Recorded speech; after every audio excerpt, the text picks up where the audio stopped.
Oh, merci Agnès. Alors je dois vous dire que, bien entendu, personne ne m'avait tenu au courant. Donc je suis navré d'avoir à ce point concentré l'attention de ce journal. J'avais prévu moi-même simplement de vous dire quelques mots, puisque c'est le dernier journal que j'aurais eu l'honneur de vous présenter. Ce n'est pas ma décision, ce n'est pas mon choix, mais la route s'arrête et une fois n'est pas coutume, permettez-moi de partager avec vous mon sentiment. Et ce sentiment, c'est un sentiment de gratitude pour ce qui a été une grande aventure collective, intellectuelle et civique, je l'espère, à votre service. Je parle d'aventure parce qu'il y a quelques années, comme tous les médias, nous avons fait le constat de la défiance grandissante du public.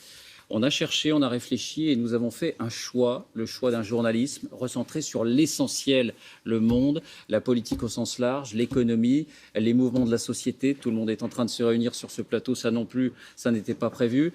Un journalisme de la pédagogie qui donne à réfléchir mais qui ne vous dit pas ce qu'il faut penser.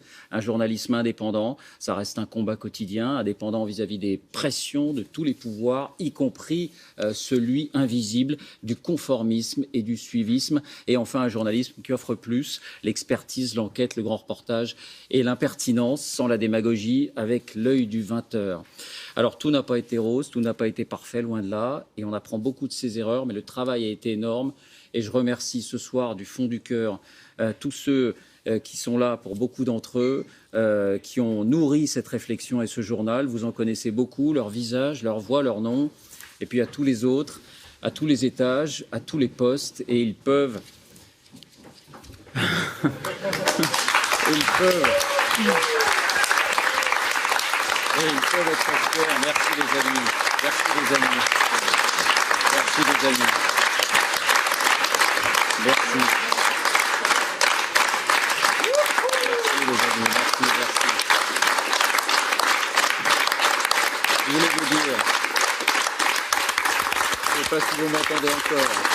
Est-ce qu'on m'entend encore?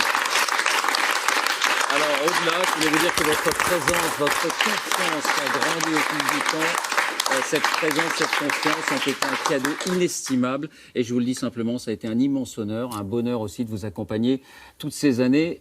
Et je veux aussi exprimer ma reconnaissance à tous ceux, toutes celles qui ont cru en moi, les dirigeants, nos dirigeants, et qui ont cru en moi parfois contre toute évidence, et ils se reconnaîtront. Pardon d'avoir été un peu sentencieux.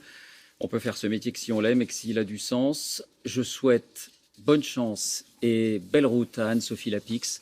Elle sera avec vous à la rentrée de septembre. Je suis sûr que son talent et sa personnalité sauront s'accorder avec la qualité des équipes ici présentes pour aller encore plus haut. Tout de suite la météo, Anaïs Baïdemir, puis envoyé spécial avec Élise Lucet et un document, une rencontre avec Thomas Pesquet. Merci les amis, merci beaucoup. Vive l'information. Merci, bonsoir.